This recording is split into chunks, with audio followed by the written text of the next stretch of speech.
2024, ça va être, mes préparations vont être début de l'année prochaine. Je dois me préparer pour tout ce qui est championnat du monde, championnat d'Asie, où il y aura les quota places pour les Jeux de Paris 2024. Ma première compète en fait sera début février et ensuite je déclenche mon année avec toutes les compètes où il y aura les qualifications. Donc pour l'instant, vous n'êtes pas encore qualifié? Pour l'instant, non. Parce que les premiers quotas qui vont les donner, ça va être début de l'année prochaine. Donc cette année, on a eu des quotas juste dans le championnat du monde qui a eu lieu en Croatie en septembre. Et malheureusement, j'ai fait un shoot-off pour la finale où j'avais la chance en fait de prendre un quota. Mais voilà, ça n'a pas, c'est pas terminé vraiment comme vous voulez, mais c'est pas grave. Donc c'est pourquoi l'année prochaine, on commence les qualifications avec les quotas places pour Paris.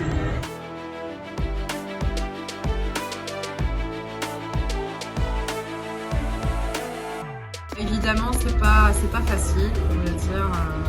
Quand même, en fait, pour moi, le resto, on a ouvert ça fait 2 mois, le Castel, la classique.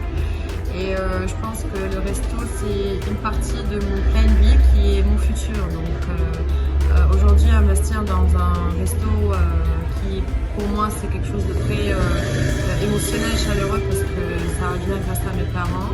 Donc ça, c'est un futur plan après le tir. Mais pour moi, c'est toujours la priorité, le tir.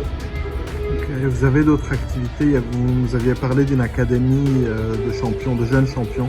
Où ça en est? Évidemment, l'académie sera ouverte très bientôt. On attend toujours que le champ de tir à Betroun sera finalisé. Donc, une fois que ça va le faire, bien sûr, tout le monde va savoir. Parce que je vais publier l'ouverture de l'académie, qui va être RB Shooting Academy.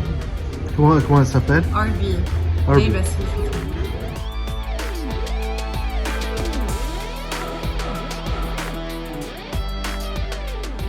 La présence d'Eric dans ma vie a vraiment changé beaucoup de choses. Déjà la perception vis-à-vis des voyages, du tir, des ambitions que nous deux on a, vraiment il est un support surtout dans les compètes quand il a la chance d'être présent avec moi, ça me donne vraiment un boost. Et en fait, quand j'étais dans la Coupe du Monde en Italie, c'était un mois de juin, il était présent avec moi et c'est là où j'ai fait une médaille de bronze. Donc il était derrière moi comme coach. Donc je pense que nous deux, on se soutient vraiment et nous deux, on a un but, c'est de faire une médaille olympique. Donc c'est un soutien uniquement mental ou sur des aspects techniques aussi de tir?